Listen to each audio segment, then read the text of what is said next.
दोस्तों आज जो कॉमिक्स हम पढ़ेंगे उसका नाम है विनाश के बादल। ये डबल एजेंट राम नेमी की कॉमिक्स है और ये सेकंड पार्ट है। इसका पहला पार्ट है सिरफिरा वैज्ञानिक। तो पहले आप उसको पढ़ लेना, तभी आपको पूरी स्टोरी समझ में आएगी। इसका पहला पार्ट सिरफिरा वैज्ञानिक आपको मिल जाएगा प्ले लिस्ट में। बाल एजेंट राम नेमी का फोल्डर है उसके अंदर। तो मैं पढ़ता हूँ आगे से।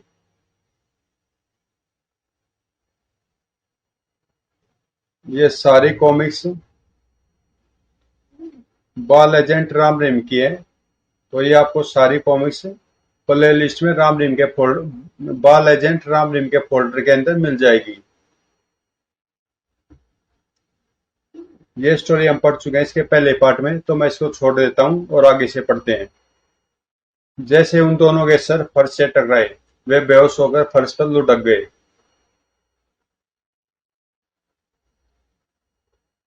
तब तक आधा जहाज वेल के विशाल खुले हुए मुख में पहुंच चुका था और यात्रियों में कोहराम मचा हुआ था। बचाओ, हाय! जहाज पर सवार कुछ मुसाफिरों ने घबराकर पानी में छलांगे लगा दी। देखते देखते वेल समूचे जहाज को निगल गई, जबकि वेल नुमा पनडुब्बी के भीतर पूरे जहाज को भीतर ले लिया गया है। 4-1। ओके, देख रहा हूं नंबर 2-1। तुम शटर बंद करो और पनडुब्बी को नीचे ले चलो। अगले पल उसने अपने सामने लगे कई स्विचों और कल पुर्जों को दबाना और इधर उधर करना आरंभ कर दिया, जबकि एजेंट 4-1 अपने बॉस से संपर्क स्थापित कर रहा था। Hello hello station zero, agent 4-1 calling. Hello zero, station zero. शीघ्र ही उसके सामने लगी स्क्रीन पर एक व्यक्ति की तस्वीर उभरी। यस एजेंट 4-1, क्या रिपोर्ट है? जहाज का कुशलतापूर्वक अपहरण कर लिया गया है और अब हम स्टेशन पहुंच रहे हैं। तिगयान के स्टेशन के उचित स्थान पर पहुंचते ही द्वार खोल दिया जाएगा और जहाज में मौजूद सामान और लोगों को गार्ड अपने कब्जे में ले लेंगे। ठीक है। तब तक एजेंट 4-1 का दूसरा साथी वेल का मुंह बंद करने के लिए उसे पानी के तल में तेजी से एक और बढ़ाई लिए जा रहा था। दुनिया का कोई भी इंसान इस बात की कल्पना तक नहीं कर सकता था कि हिंद महासागर के तल में जीवाग्रिप शीशे के गोले के भीतर एक बहुत बड़ा किला भी हो सकता है, और जिसकी सुरक्षा वैज्ञानिक तरीके से की गई होगी, और पानी उस शीशे के गोले की दीवार से 40-50 फुट दूर रहता होगा, और पानी को शीशे की दीवार से दूर रखने का कार्य एक विशेष प्रकार की तरंगों द्वारा किया जाता होगा। कोई सोच भी नहीं सकता था कि समुद्री तल में उस किले के भीतर बसे एक छोटे से शहरनुमा देश में आकाश भी होगा, और उसमें एक छोटा सा सूर्य भी अपने नियत समय पर उदय व अस्त होता होगा। रात के समय चांद सितारे भी चमकते होंगे तथा वह आकाश सूरज चांद और सितारे कृत्रिम होंगे। और ये सब उस छोटे से देश के बेताज बादशाह एक सिर्फ अपराधी वैज्ञानिक की दिमाग की उपज होगी। लेकिन यह वास्तविकता थी। यह सारे अद्भुत आविष्कार एक सिर्फ वैज्ञानिक ने ही किए थे, और वह उस आश्चर्यजनक दुनिया का सम्राट था। उसका नाम था ब्लैक ड्रैगन, जो अपने अद्भुत व चमत्कारिक किंतु भयानक आविष्कारों की बदौलत पूरे विश्व पर शासन करने का ख्वाब देख रहा था। हा हा हा! अब वह दिन दूर नहीं जब पूरे विश्व पर मेरा साम्राज्य होगा। तभी एक व्यक्ति ने वहां प्रवेश किया। मान सम्राट ब्लैक ड्रैगन को एजेंट जेड का अभिवादन स्वीकार हो। क्या रिपोर्ट है एजेंट जेड? महामहिम डेथ शिप से रिपोर्ट आई है कि प्रोफेसर शर्मा को जहाज समेत कब्जे में कर लिया गया है, और अब कुछ ही देर में वे यहाँ पहुंचने वाले हैं। Very good. डेथ शिप के किले पर पहुंचते प्रोफेसर को हमारे सामने पेश करना हो, और बाकी यात्रियों को इंजेक्शन देकर उनकी योग्यता अनुसार काम पर लगा देना। मैं तुम्हें कॉमन हॉल में मिलूंगा। जो आ गया महामहिम, कहकर एजेंट जेड वहां से चला गया। एजेंट जेड के जाने के बाद हा हा हा! प्रोफेसर शर्मा, तुम और तुम्हारा आविष्कार मेरे मिशन के लिए निस्संदेह बहुत ही महत्वपूर्ण और लाभदायक सिद्ध होगा। उसके बाद एक वह प्रयोगशाला से बाहर निकलकर लंबे लंबे डग भरता हुआ एक तरफ चल पड़ा। और जब वह विशाल वेलनुमा पनडुब्बी किले के चारों ओर फैले शीशे के गोले के निकट पहुंची, तो शीशे के गोले में से एक बड़ा सा छिद्र उत्पन्न हुआ, और उसमें से 10 फुट व्यास का 40-50 फुट लंबा एक शीशे का पाइप निकलकर घूमता हुआ व्हेल के मुंह में समा गया। पाइप का कांटेक्ट शिप के साथ हो चुका है। नंबर 21, ठीक है, तुम अपने आदमियों को आदेश दो कि माल और यात्रियों को उठाकर स्टेशन 0 से आने वाले आदमियों की मदद करें। ठीक है। उधर शीशे के गोले से निकलकर पनडुब्बी के साथ जुड़े उस 40-50 फुट के शीशे के पाइप का दूसरा सिरा किले के भीतर बनी एक बड़ी सी इमारत एक बड़े से कमरे से जुड़ा था। जाओ डेथ शिप्स में जाकर जहाज से यात्रियों और माल के साथ प्रोफेसर शर्मा को भी ले आओ, लेकिन सावधानी से। Yes sir. फिर ब्लैक ड्रैगन के आदमी एक एक करके सीढ़ियां से होते हुए उस गोल छिद्र में प्रवेश करने लगे और शीशे के पाइप के भीतर से होते हुए वेल नुमा पनडुब्बी की ओर बढ़ने लगे। शीघ्र ही पनडुब्बी के भीतर मौजूद जहाज के अंदर पहुंचकर उन लोगों ने बेहोश यात्रियों को उठाकर पाइप के रास्ते से ही किले के भीतर उसी कमरे में पहुंचाना आरंभ कर दिया जहां एजेंट जेड मौजूद था। शाबाश, इन्हें फर्श पर लिटा दो और जरा और तेजी दिखाओ। जल्दी उन्हें प्रोफेसर शर्मा भी एक केबिन में बेहोश पड़ा मिल गया। गुड, प्रोफेसर प्रदीप शर्मा यही है, इसे सावधानी से उठाओ। ओके। लगभग 1 घंटे बाद यात्री वाहक जहाज से सभी यात्रियों को उस कमरे में पहुंचा दिया गया। सर, प्रोफेसर शर्मा सहित सभी यात्रियों को यहाँ लाया जा चुका है। गुड, पाइप को भीतर ले लो तथा इन सभी यात्रियों को बेहोशी में ही इंजेक्शन लगा दो ताकि होश में आने के बाद ये खुद को भूलकर सिर्फ हमारे आदेशों का गुलाम हो जाए। Yes sir. उसके बाद एजेंट जेड फर्श पर एक तरफ बेहोश पड़े प्रोफेसर शर्मा के निकट पहुंचा। नंबर 7, तुम प्रोफेसर को उठाकर मेरे साथ रूम नंबर 33 में चलो। Okay sir. अगले पल वह व्यक्ति प्रोफेसर को कंधे पर डालकर एजेंट जेड के साथ उस कमरे से बाहर निकलकर एक तरफ चल पड़ा। इधर कमरे के भीतर नीली पीली व लाल वर्दीधारी व्यक्ति जमीन पर बेहोश पड़े व्यक्तियों के सरों पर एक ऐसा इंजेक्शन लगाने में जुट गए जिससे इंसान का मस्तिष्क शून्य हो जाता था। उस इंजेक्शन के प्रभाव से इंसान देख बोल सुन और काम तो कर सकता था, लेकिन अपनी इच्छा अनुसार नहीं, वह वही कर सकता था जिसका उसे आदेश दिया जाता। और दो व्यक्ति मशीन पर लगे एक हैंडल को घुमाते हुए शीशे के पाइप को पनडुब्बी से अलग करने में जुट गए। उन बेहोश व्यक्तियों में राम रहीम भी थे, जिनके चेहरों पर मेकअप था। ब्लैक ड्रैगन के एक आदमी ने जैसे ही रहीम को इंजेक्शन लगाने के लिए उसका सिर पकड़ा, सर पर लगी विग उतरकर उसके हाथ में आ गई। आए मेकअप, कौन हो सकता है यह छोकरा? उधर शीशे के पाइप के हटते एक वेलनुमा पनडुब्बी जिसका नाम डेथ शिप था, पानी के भीतर ही चलती चलती एक ऐसे स्थान पर पहुंची जहां 20 जहाज गर्क हुए पड़े थे। नंबर 21, जहाज को बाहर कर दो, उसके बाद हमें स्टेशन लौटना है। आज का मिशन आसानी के साथ सफल हो गया।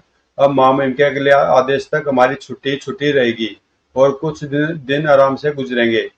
हाँ, मैं भी दिन रात काम करता करता बहुत थकावट महसूस करने लगा हूँ और दिल से चाहता था कि कुछ दिन आराम करने को मिल जाए।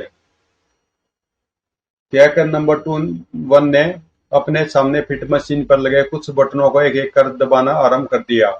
उन बटनों के दबाने से पहले यान का वेलनुमा मुंह खुला, फिर उसमें से धीरे धीरे वह जहाज बाहर निकलने लगा जिसका उन्होंने रात ही अपहरण किया था। शीघ्र ही डेथ शिप उस जहाज को वहां छोड़कर वापस लौट पड़ा। उधर किले के भीतर अब तक राम का भेद भी खुल चुका था। आश्चर्य, ये दोनों छोकरे जात में मेकअप में क्यों सफर कर रहे थे?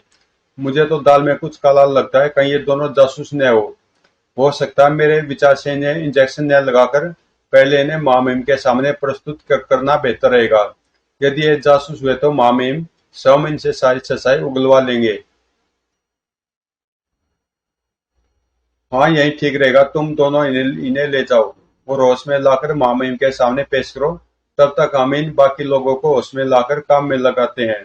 इंजेक्शन लगाने का काम तो पूरा हो चुका है। ठीक है।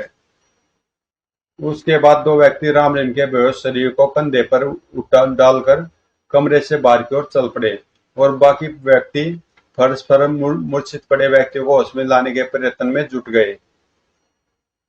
लगभग आधे घंटे के परिश्रम के पश्चात ब्लैक ड्रैगन के आदमी, स्त्री, पुरुषों और बच्चों को होश में लाने में सफल हो गए। फिर अत्यंत ही बूढ़े और कमजोर लोगों को छांटकर एक तरफ कर दिया। होश में आने के बाद सभी जीवित पुतलों की तरह लग रहे थे। नंबर 10 तुम और नंबर 11, 14, 15 और 20 इन तंदुरुस्त स्त्री पुरुषों और बच्चों को लेकर पॉइंट 3 पर जाओ और सबको काम पर लगा दो। मैं इन बेकार लोगों को गैस चैम्बर में खत्म करने के लिए ले जाता हूँ। ओके। फिर नंबर 10 जवान व स्वस्थ स्त्री पुरुषों और बच्चों को भेड़ बकरियों के समान हाँकता हुआ अपने साथियों के साथ एक तरफ चल दिया। वह एजेंट जेड अन्य लोगों को लेकर दूसरी तरफ बढ़ गया। बूढ़े और कमजोर स्त्री पुरुषों को शीशे के एक बड़े से चैम्बर में बंद कर उसमें जहरीली गैस छोड़ दी गई। खो खो, आह, उफ, आए कोई बचाओ। कुछ देर तक चीखते चिल्लाते रहने के पश्चात उन सब ने तड़प तड़प कर दम तोड़ दिया। चलो, अब तुम सब इनकी लाशें ठिकाने लगा दो। ओके। उधर नंबर 10 स्वस्थ स्त्री पुरुषों और बच्चों को लेकर किले के भीतर ही एक ऐसे स्थान पर पहुंचा जहां पहले से ही असंख्य स्त्री पुरुष व बच्चे खुदाई व पत्थर तोड़ने आदि का काम कर रहे थे। शायद वहां किसी इमारत आदि का निर्माण कार्य चल रहा था। चलो, तुम सब ये फावड़े, कुदाल व तसले आदि लेकर खुदाई करने, पत्थर तोड़ने व मिट्टी उठाने के काम आदि में अपने मन पसंद के काम में जुट जाओ। इधर एजेंट जेड प्रोफेसर शर्मा को होश में लाने के पश्चात ब्लैक ड्रैगन के पास लेकर पहुंचा। मैं तुम्हारा स्वागत करता हूं प्रोफेसर। मुझे दुख है कि यहाँ तक आने के लिए तुम्हें थोड़ा कष्ट उठाना पड़ा। कौन हो तुम? मुझे ब्लैक ड्रैगन कहते हैं। फिलहाल तो मेरे आदमी मुझे इस नाम से जानते हैं, लेकिन मुझे विश्वास है कि एक दिन दुनिया भी मुझे इस नाम से जानने लगेगी। हा हा हा।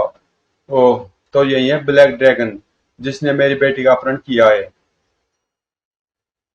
मेरी बेटी कहाँ है और तुम मुझसे क्या चाहते हो? तुम्हारी बेटी सकुशल है प्रोफेसर, और अभी अभी कुछ ही देर में उसे तुमसे मिला दिया जाएगा। अब रहा मेरे चाहने का सवाल तो सुनो। मैं तुम्हारा वह किरणों वाला आविष्कार चाहता हूँ, और चाहता हूँ कि भविष्य में तुम उन किरणों को मेरे लिए, सिर्फ मेरे लिए तैयार करो, ताकि मैं जल्द से जल्द पूरी दुनिया को मुट्ठी में कर सकूं। तुम्हारा यह सपना कभी पूरा नहीं होगा शैतान। मैं मरते मर जाऊंगा, लेकिन तुम्हारे लिए काम करना तो दूर, उस आविष्कार के फार्मूले तक की तुम्हें हवा नहीं लगने दूंगा। कुत्ते, वह आविष्कार मेरे देश की अमानत है, और देश का यह तुच्छ सेवक उस अमानत की रक्षा के लिए अपनी बेटी तो क्या, सैकड़ों बेटियां कुर्बान कर सकता है। अच्छा, हा हा हा।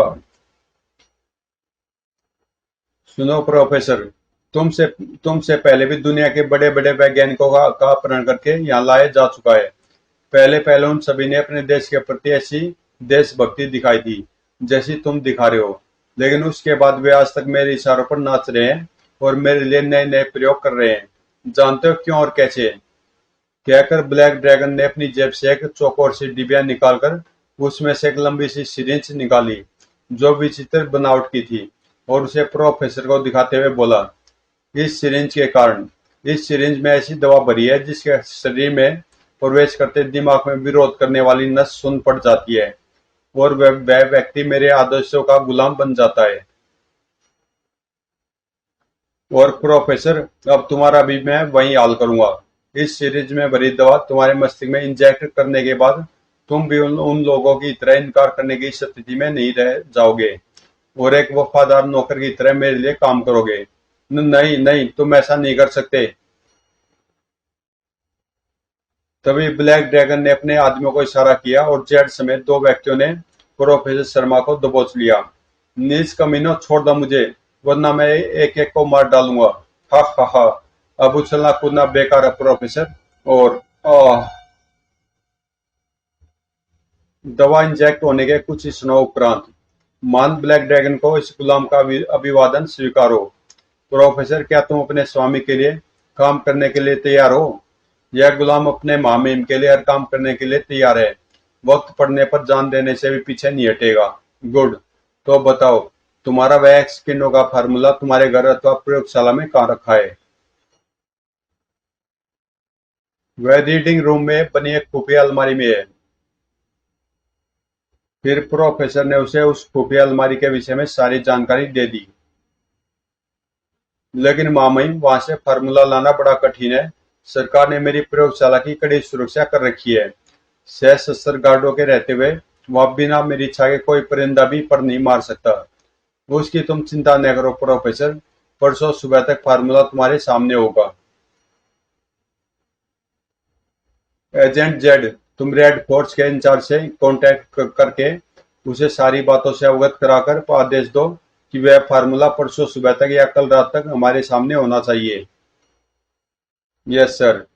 एजेंट जेड तुरंत कमरे से बाहर निकल गया।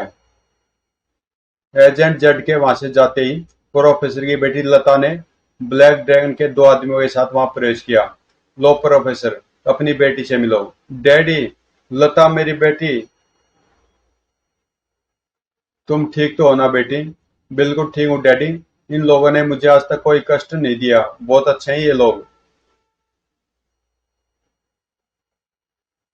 डैडी, मेरी आपसे प्रार्थना है कि आप महान ड्रैगन का साथ दें और इनके लिए भरसक काम करें। यह भी कोई कहने की बात है बेटी।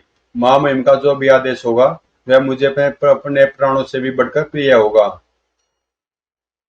ब्लैक ड्रैगन लता को भी वह इंजेक्शन लगा चुका था जो उसने प्रोफेसर को लगाया था। तभी महामहिम की जय हो। अरे राम रहीम, और यहाँ महामहिम, ये दोनों छोकरे मेकअप में हमें उसी जहाज से मिले हैं जिसमें प्रोफेसर को लाया गया था। ओह, तो इसका मतलब यह हुआ कि ये प्रोफेसर पर नजर रखे हुए थे। तभी प्रोफेसर चीख उठा, सावधान महामहिम, ये दोनों लड़के खतरनाक जासूस राम रहीम है और आपके सबसे बड़े दुश्मन है। इन्हें तुरंत मौत के घाट उतार दीजिए। तुम ठीक कहते हो प्रोफेसर, लेकिन मैं इन्हें अभी नहीं विश्व बल्कि उस समय मारूंगा जब विश्व सम्राट बन जाऊंगा, ताकि ये खतरनाक जासूस मेरे कदमों पर नाक रगड़ते हुए बेबसी से खून के आंसू बहाए और मैं इनकी बेबसी पर दिल खोलकर हंस सकूं। राम रहीम को यह समझते देर नहीं लगी कि उनके सामने खड़ा नगाबपोशी ब्लैक ड्रैगन है, लेकिन प्रोफेसर का व्यवहार उनकी समझ में नहीं आया। क्या इस शैतान ने प्रोफेसर अंकल पर कुछ कर दिया है या वे जानबूझकर कोई नाटक कर रहे हैं? वह प्रोफेसर क्या जोरदार एक्टिंग कर रहे हैं, लेकिन यह लड़की कौन है? कहीं प्रोफेसर की बेटी लता ही तो नहीं? क्या सोचने लगे बच्चों? यदि तुम प्रोफेसर और उसकी बेटी के बारे में सोच रहे हो तो बता दूं कि इस समय इन दोनों का दिमाग मेरे अधिकार में है। यही नहीं बल्कि यहाँ मौजूद सभी लोगों का दिमाग मेरे कब्जे में है और वे केवल मेरी आदर्शों का पालन करते हैं। ओह, खैर खैर, क्या तुम यह नहीं जानना चाहोगे कि मैं कौन हूँ? हमने तुम्हें पहचान लिया ब्लैक ड्रैगन, लेकिन हम यह जरूर जानना चाहेंगे कि तुमने समुद्री तल में क्या षड्यंत्र रचा है तथा तुम प्रोफेसर की बेटी का अपहरण करके प्रोफेसर से क्या चाहते हो?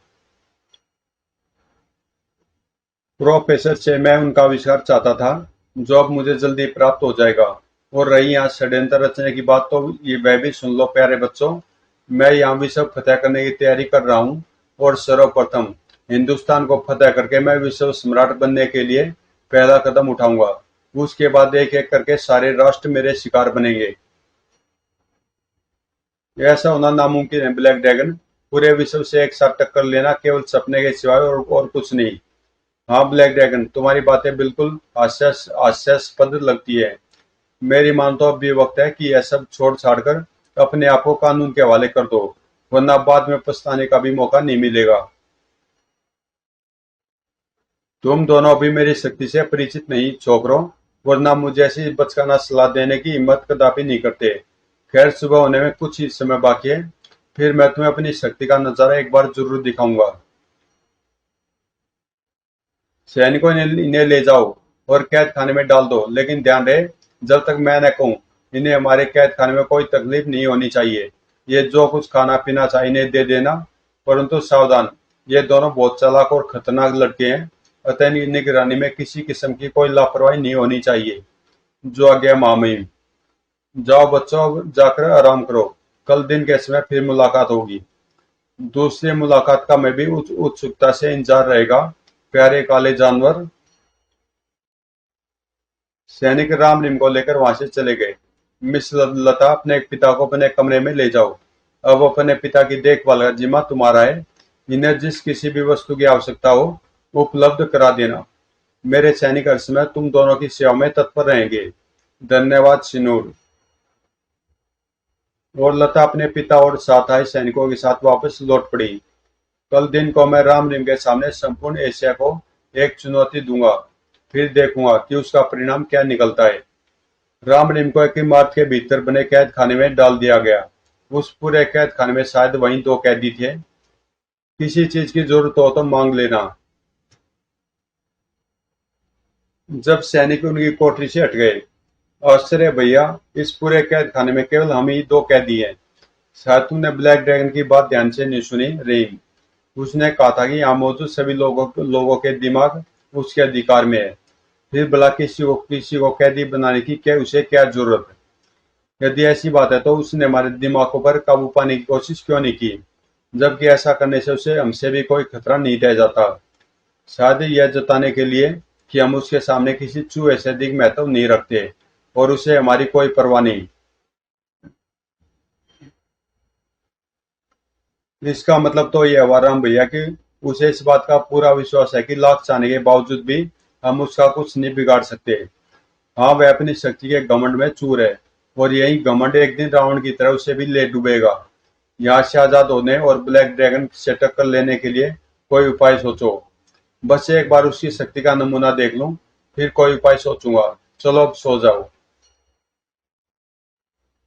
फिर दोनों अपने अपने बिस्तर पर लेट गए। उसके बाद कब उन दोनों की आंख लग गई इसका उन्हें होश ही नहीं रहा। खर्र। अगले दिन जब राम रहीम सोकर उठे तो सुबह के 11 बज चुके थे। उस कैद खाने के भीतर ही बाथरूम और टॉयलेट भी बने थे, अतः दोनों ने नित्य क्रिया से फारिग होने में देर नहीं लगाई। हम तो तैयार हो गए, लेकिन वे सैनिक, परंतु भी रहीम अपनी बात भी पूरी नहीं कर पाया था कि लो, वे भी आ गए।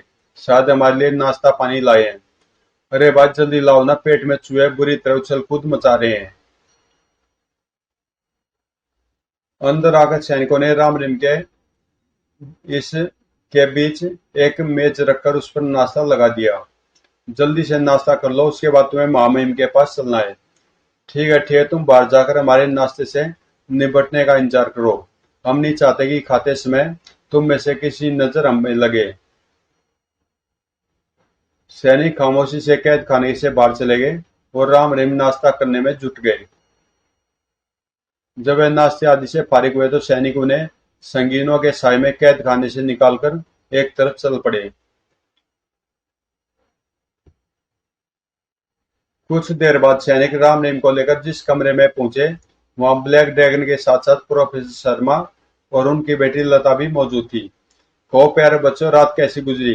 कोई तकलीफ तो नहीं हुई तुम्हें कैद खाने में? जा, तुम जैसे शैतानों का साया इंसानों के रूप में मौजूद हो, भला वहां किसी को क्या क्या तकलीफ हो सकती है प्यारे काले ड्रैगन?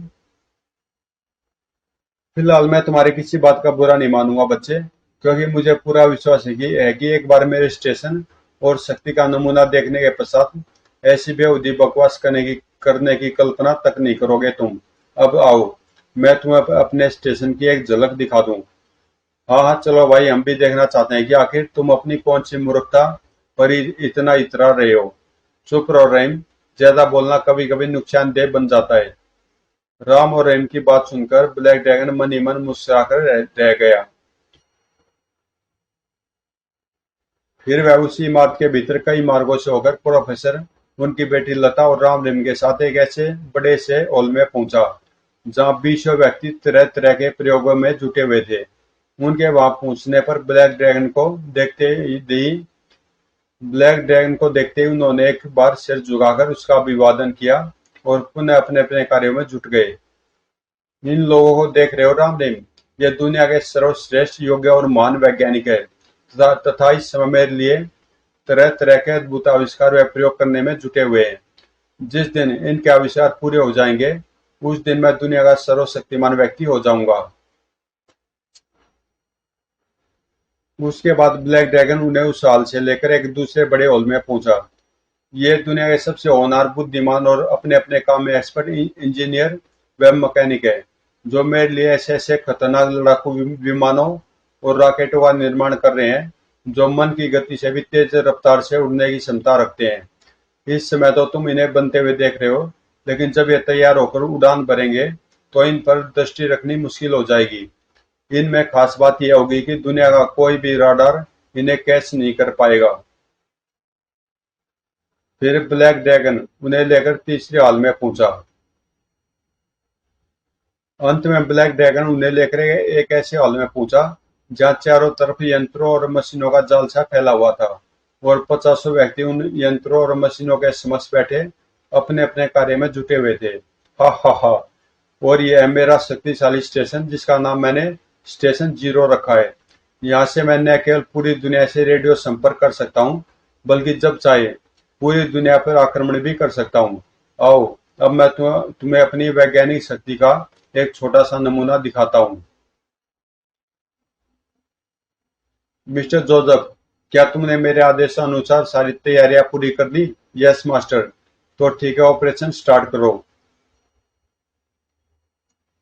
ब्लैक ड्रैगन के आदेश देते ही उस व्यक्ति ने अपने सामने लगे असंख्य बटनों और स्विचों में से कुछ को खटाखट दबाना आरंभ कर दिया। अगले पल स्क्रीन प्रकाशमान हो उठी और उसमें आकाश और सूर्य दिखाई देने लगे। देखो, यह तुम्हारी दुनिया का आकाश और सूर्य है। जोसेफ, विनाश के बादल सूर्य पर छोड़ो और दिन को रात में बदल दो। ओके महामहिम। कहने के साथ ही जोसेफ ने पुनः कुछ बटनों को दबाया और उन बटनों के दबाते किले के चारों ओर बने शीशे के गोले के ठीक ऊपर एक ड्रैगन का मुंह निकल आया। फायर। ब्लैक ड्रैगन का कहना था कि जोसेफ ने एक और बटन दबा दिया। उस बटन के दबते एक भयानक गड़गड़ाहट के साथ गोले के ऊपर उभरे ड्रैगन के मुंह से एक मछली मछली नुमा रॉकेट निकला और गड़गड़गड़ समुद्र का सीना चीरता हुआ तीव्र गति के साथ ऊपर उठने लगा। पलक झपकते वह मछली नुमा रॉकेट समुद्र से बाहर निकला और बिजली किसी कौंद के साथ आकाश की ओर बढ़ने लगा। लगभग 15 मिनट पश्चात सूर्य के निकट पहुंचकर वह मछली नुमा यान उसकी गर्मी से फट गया। धड़ाम। और फिर उस यान से निकलने वाले धुएं के दरिया ने सूर्य को अपने भीतर छुपाना आरंभ कर दिया। हा हा हा। अब चंद चंद ही मिनटों के भीतर पूरा भारत अंधकार में डूब जाएगा। इधर भारत की धरती पर दोपहर के समय एक शहर के भीड़ भाड़ वाले बाजार में लोग बाग खरीदारी करके तेज गर्मी से बचने के लिए जल्द से जल्द अपने अपने घरों में पहुंच जाना चाहते थे। तभी अचानक चारों ओर अंधेरा छा गया और लोगों की आश्चर्यचकित निगाहें अनायासी आकाश की ओर उठ गई। अरे यह क्या, दिन में रात हो गई। ये भगवान, चांद और तारे भी निकल आए हैं। लगता कोई आफत आने वाली है। मैं तो भागकर अपनी जान बचाऊं। आश्चर्य बादल की एक छोटी सी टुकड़ी ने सूरज को अपने पीछे छिपा लिया और रात जैसा वातावरण कर दिया। मुझे लगता कोई भयानक खतरा हमारे देश पर मंडरा रहा है, वरना यह कमाल बादल की एक आवारा टुकड़ी नहीं दिखा सकती। तभी पास की एक दुकान पर रेडियो में बजने वाला गीत रुक गया और उसमें से एक संदेश प्रसारित होने लगा। लोग बाग आश्चर्य से ठगे वह संदेश सुनने लगे। भारतवासियों, मेरी चेतावनी ध्यान से सुन लो। मेरा नाम ब्लैक ड्रैगन है। मैं सारी दुनिया को फतेह कर विश्व सम्राट बनने के लिए पैदा हुआ हूँ। मेरा एक अद्भुत कारनामा तुम सब इस समय देख रहे होगे। यह मेरा एक छोटा सा परीक्षण है। वैसे यदि मैं चाहूं तो भी हमेशा हमेशा के लिए पूरी पृथ्वी को सूर्य से विहीन कर तुम सबको मौत के घाट उतार सकता हूँ, लेकिन मैं ऐसा नहीं करना चाहता और भारत सरकार को सलाह देता हूँ कि वह एक माह के भीतर भीतर मुझे भारत का शासक घोषित कर दे, वरना मेरा अगला कदम बहुत ही खतरनाक होगा। नमस्कार। टेलीविजन पर भी वह संदेश प्रसारित हो रहा था। ब्लैक ड्रैगन के संदेश के समाप्त होने के साथ ही सूर्य पर छाया हुआ बादल का टुकड़ा हट गया और सूर्य पुनः आकाश में चमकने लगा, परंतु उस चेतावनी के सुनने वालों के चेहरे पर सन्नाटा छा चुका था। अरे देखो, सूर्य निकल आया। हे भगवान, अब क्या होगा? यदि उसने वास्तव में सूर्य को हमेशा हमेशा के लिए पृथ्वी से जुदा कर दिया तो प्रलय आ जाएगी। मेरी तो कुछ भी समझ में नहीं आ रहा है। ईश्वर ही जाने क्या होने वाला है। ब्लैक ड्रैगन की उस चेतावनी ने पूरी सरकारी मशीनरी को हिलाकर रख दिया। तुरंत ही बड़े बड़े अधिकारियों की आपातकालीन बैठक बुलाई गई, लेकिन किसी को भी समझ में नहीं आया कि वे ब्लैक ड्रैगन को की दी धमकी के विरुद्ध क्या करे और क्या नहीं। स्वयं चीफ मुखर्जी भी परेशान थे। उफ, पता नहीं राम रहीम और प्रोफेसर शर्मा कहाँ और किस दशा में होंगे। यदि समाव्ययी होते तो जरूर इस मुसीबत से छुटकारा पाने का कोई उपाय खोज निकालते। जबकि समुद्र में सैकड़ों फीट नीचे ब्लैक ड्रैगन के स्टेशन जीरो में। हा हा हा। देख लिया बच्चों मेरी शक्ति का एक छोटा सा नमूना। इसी तरह के 20 और भयानक आविष्कार इस समय मेरी मुट्ठी में है। मैं चाहूं तो पल भर में पूरी पृथ्वी पर प्रलय मचा सकता हूँ, उसे जन्महीन कर सकता हूँ। अब तुम देखना एक माह के भीतर भीतर तुम्हारी सरकार किस तरह चूहे के समान देश की बागडोर मेरे हवाले कर देती है। आप वास्तव में महान है महामहिम प्रोफेसर। जब तुम्हारा आविष्कार पूरा हो जाएगा तो इंसान तो क्या भगवान भी मुझे अपने से ज्यादा महान समझने लगेंगे। आओ अब चले। लेकिन राम रहीम को काटो तो खून नहीं था। उनके दिल और दिमाग में एक भयानक तूफान हिलोरे ले रहा था।